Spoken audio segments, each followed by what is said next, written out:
Looking for a natural way to boost your energy, drive, and possibly healthy testosterone levels without steroids or complicated stacks? Zapply T1, Testosterone, the all-in-one men's supplement that claims to replace 14 pills with one daily capsule. But before we dive in, quick disclaimer. This video is for educational and awareness purposes only. I'm not selling this product. I'm reviewing it so you don't get misled.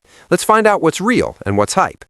Zapply T1 is marketed as a natural testosterone support and vitality formula that combines 14 vitamins, minerals, and plant extracts. Think zinc, magnesium, vitamin D3, shilajit, ashwagandha KSM66, and black maca, all chosen for their roles in energy, stress resilience, and hormonal balance.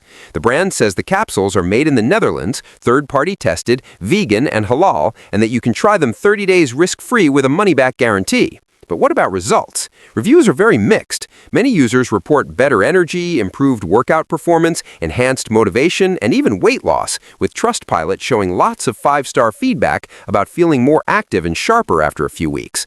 On the flip side, several users didn't feel any noticeable change or complained about delivery problems and subscription confusion. So while many customers love it, results aren't guaranteed and experiences vary from person to person, just like with many natural supplements. So here's the bottom line on Zapply T1, Testosterone. It's a well-formulated natural supplement that could give you a boost if your energy or motivation is lagging, especially as you get older, but it's not a magic bullet. Expect subtle improvements over weeks, stick to a healthy diet and training plan, and manage your expectations. If you found this review helpful, smash that like button, hit subscribe for more honest breakdowns, and drop a comment telling me what product you want me to review next.